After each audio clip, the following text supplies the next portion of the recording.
This Mini costs $50,000. Let that sink in for a minute. This is the 2025 Mini Countryman John Cooper Works, and before you fill up the comments with stories about how many used Porsche Caymans you can buy, let me show you why this Countryman JCW might be worth every penny. What's it like? Buckle up, my friends. Let's go for a drive. I'm your host, Brian Makse, racer, lover of driving fast, fun things, and on this channel you get reviews for drivers from drivers. Now for 2025, this Mini is all new, and we've driven the Cooper S and the Countryman all four, but this is the Countryman JCW, and if this is the kind of supersizing that Mini does, and unlike McDonald's where they give you fries, well, Mini just gives you more horsepower. I can definitely get behind that. And before we get into what this is like to drive, let's have a look at it in a little more depth. Since we've already looked at the Cooper S and the Countryman all four, you may be familiar with the fact that for 2025, this Mini platform is all new. One of the biggest changes, of course, is that circular OLED screen on the dashboard. But this one, the Countryman JCW, is the most powerful Mini ever. As well, this particular model gets some JCW-specific seats and a steering wheel. The 2-liter 4-cylinder has a single twin-scroll turbo, makes 312 horsepower at 5750 RPM and 295 pounds of torque at 2,000 RPM. The exhaust system is tuned specifically for this JCW model. The transmission still a 7-speed dual clutch, and it does have shift paddles on the steering wheel. Suspension is based around struts at the front, multi-link at the rear. It does have adaptive dampers, and the suspension tuning is also specific to this JCW. This model gets some upgraded performance brakes, and as you can see, the brake calipers are chili red because who doesn't need chili red brake calipers? Wheels and tires are 19s or 20s. This one's rocking the optional 20s. Curb weight of this Countryman JCW is about 3,800 pounds. One thing's for sure, the evolution of Mini is fascinating. What started as a clever solution to post-war fuel shortages has become a 312 horsepower statement of excess. It's kind of like that friend who used to split a slice of pizza 6 ways and now orders a Wagyu steak and a glass of Bordeaux for lunch. You're not sure whether to be impressed or concerned. Did you know that 80% of you are not subscribed? Yes, it's true. 80% of you are not subscribed. I checked the data. So if you like the content on this channel, do me a solid, hit that subscribe button, make sure you like this, and if you want to support the channel, please hit up our merch store. Links here, links below. Lots of great stuff for driving enthusiasts like us, including our very popular line of Save the Manuals merch. Now back to your regularly scheduled episode.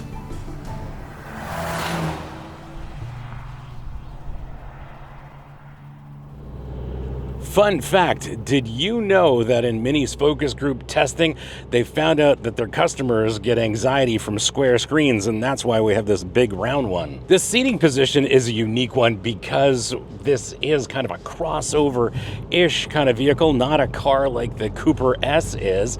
And what that means is you got a slightly taller seating position off the road, a little higher, so you got great visibility and tall glass all around. So visibility definitely a highlight in all directions, and of course there are lots of parking sensors and cameras to make parking this easy. But in terms of the fundamentals, I've got a great relationship to the steering wheel and to the pedals. Nice dead pedal for my left foot. Love the shape and size of the steering wheel, definitely on the thicker size, kind of takes a page out of BMW M's steering wheel playbook, and still love this cloth third spoke on the steering wheel. It's a nice touch here that Mini does on these 2025 Minis. These seats are Mini specific, and they do have some additional bolstering, and there's some unique upholstery. This is the Veskin, I think they call it, which is synthetic leather, but after spending some time with it in previous Minis and this one, this is high grade, it's high quality, it's probably more durable than leather. You won't feel bad if your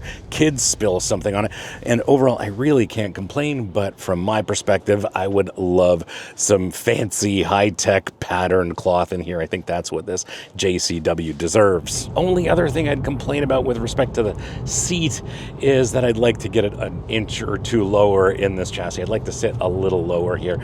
Otherwise, really not going to complain because I got great visibility, and again, perfectly positioned for the steering wheel and the pedals. Ergonomics are modern Mini, so we do have the big OLED OLED screen, which we are going to talk about, and we do have Mini's modern ergonomics. So for example, the start-stop is a little bit of a switch that you turn, and the shifter is a lever that you flip up and down, and the sort of experience is not quite drive modes, is a toggle switch. Park is a button, and yes, it's very unique to Mini. Unlike anything else, you do get used to it very quickly. Can't complain about that. Do appreciate the paddle shifters on the back of the steering wheel, which do work. We'll talk about those in a little bit. Turns out, after spending a fair bit of time with the Cooper S, the Countryman All-4, and this JCW, I'm really not happy with this. Reason number one is that the turn signal indicators are up here at the top of this screen, not in the heads-up display. Makes no sense. Very not German, my friends at Mini. As well, when you're on the move and want to go from one menu to another with this interface, it does not work well. The saving grace, however, is that I run it primarily on Apple CarPlay, and that works wonderfully for me. And I think this OLED screen's kind of like my editing skills. Everything fits, but sometimes it's just a bit awkward. In terms of spaciousness, well, it's the biggest Mini, so it's, I guess, relatively massive in here. Love the way the storage works. Love this little cubby here. I've got it full of stuff right now. Cup holders here, wireless charger here. My phone is here. It's wirelessly connected to the infotainment system. Big bottle holders in the doors. Really appreciate that. This armrest is literally just an armrest. It just has one function. There's no storage inside of it. Now, in terms of spaciousness in the second row, it's actually not too bad. I can fit comfortably behind myself in this seating position. And just like the Countryman All-4 that we drove a few months ago, there's tons of space underneath the hatch, so you can haul all your stuff. And if you do strange things like me, whether it's snowboarding, golfing, cycling, you can fold those seats down and throw all kinds of stuff inside your Countryman JCW. Now let's talk about this interior for just a second. This uses knitted fabric that's fancier than most people's sweaters, and I think this is literally better dressed than every automotive journalist. What they've really done here is manage to make recycled materials feel more premium than most new ones. It's like when that friend takes thrift store clothes and somehow looks like they just walked off the runway. There's all this tech and the changeable LED lighting, which is kind of cool at night. It's definitely high tech with a hint of hipster. It's kind of like finding out your barista has an engineering degree.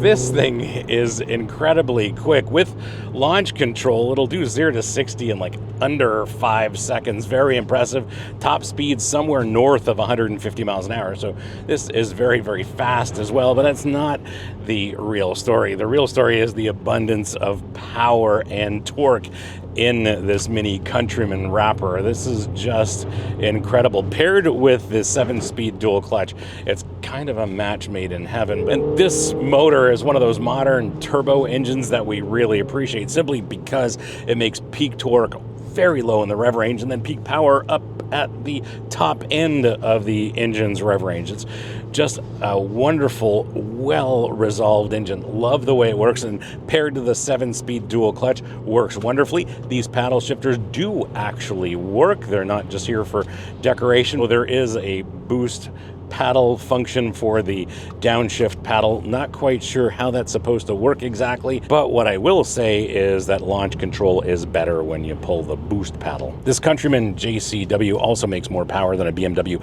M235i, which I guess is kind of awkward because they do share Christmas dinner together. As we've enjoyed in this episode, you can see the all-wheel drive system definitely tuned like a proper all-wheel drive system for something with a JCW badge. Love that. On the other hand, every once in a while, some of that front-wheel drive behavior, because this is based on front-wheel drive architecture, does appear. For example, in the dry and on nasty pavement, if you're asking for maximum acceleration, what you do find is the steering wheel will tug a little bit. Not quite torque steer in the strictest definition, but it'll just sort of tug the wheel a little bit as those front tires are scrambling for traction. But as I have been enjoying in the snow, it doesn't take much to coax this all-wheel drive system to do the right thing when we want a little bit of power oversteer, which is perfectly on point with Mini Mini's attitude. Plus, on a snowy day like this, the all-wheel drive system gives you all the confidence. Yes, we are on a winter tire, as you should do, especially in this part of the world, but this thing has incredible traction anytime you ask for it. And yeah, we've seen a lot of snow, but this all-wheel drive system makes this Countryman very sure-footed, and on top of that, it's tuned to be a little performance-minded. The Countryman All-4 was one thing, but the 7-speed dual clutch in the JCW is a bit of an unsung hero here. Probably deserves its own TED Talk. I think it may have been tuned a little bit differently because it shifts with the precision of a Swiss watch, but with the attitude of a New York bike messenger. And then when you're playing with it here in manual mode like I'm doing now, it's kind of like having your own F1 race car with maybe a couple more cup holders and a whole lot less Lewis Hamilton.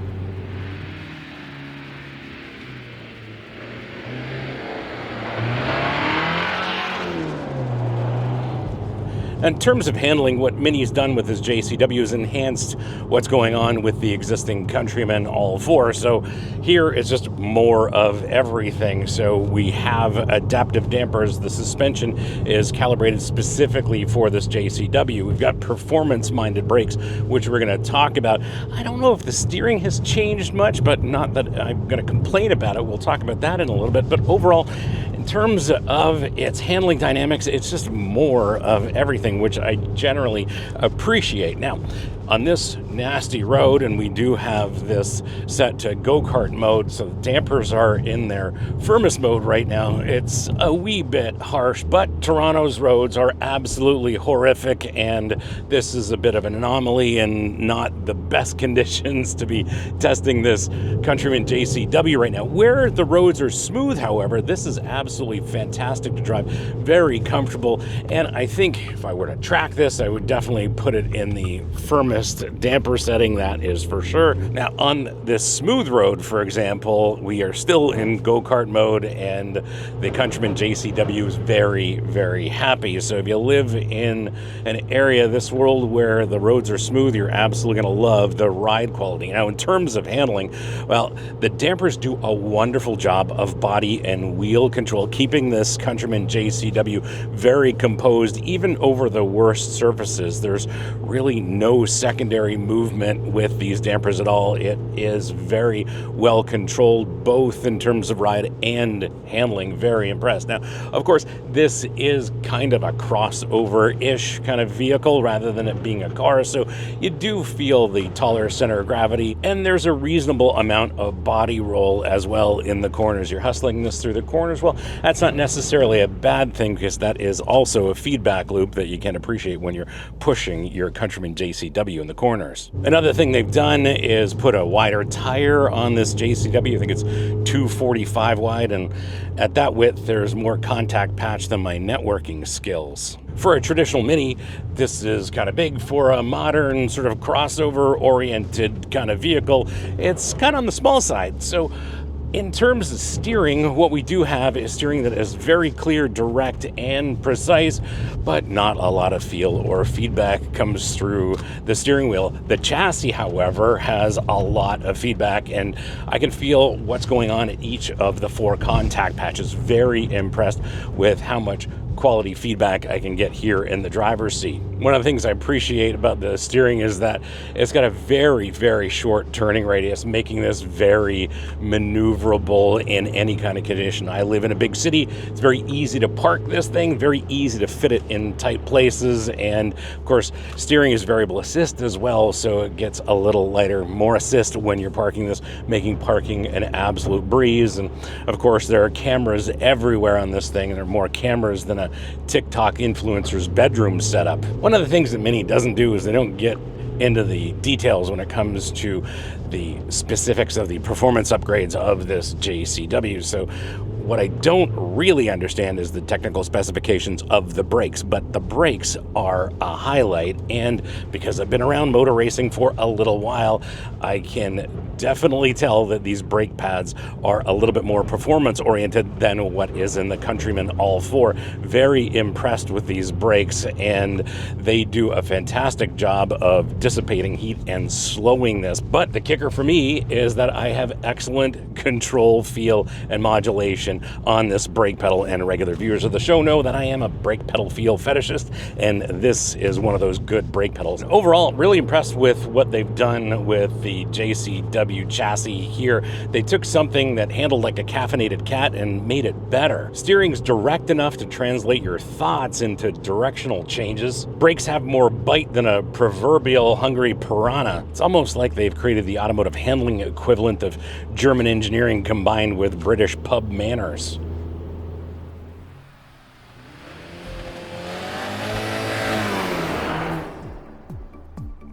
How do you spec yours? Well, my advice is going to be fairly simple. This is a 2025 Mini Countryman John Cooper Works. It's finished in midnight black metallic 2 with red chili roof and accents with the Veskin JCW black interior. And it's a good thing you can get it in this midnight black 2 metallic, because regular midnight black metallic wasn't midnight enough. Base price in the US is $46,900. You add $2,400 for the iconic trim and $600 for this paint and the fancy wheels to get an as-tested price of $49,900. In Canada, base price is $56,290. Add $1,400 for the paint and these fancy wheels, and you get $57,690 as tested, and that's before freight and local taxes. And at $50,000 US or $58,000 Canadian, these are German luxury car prices, but plot twist, this is one. The value proposition here is fascinating. It's expensive for a Mini, but it's actually reasonable for what it is.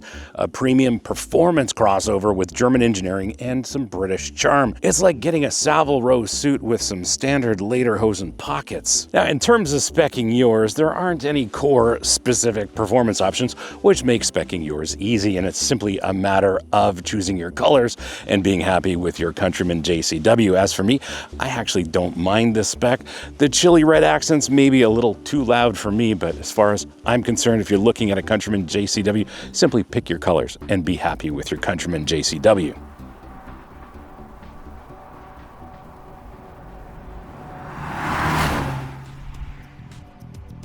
My verdict, well, let's talk about fuel consumption first and get that out of the way.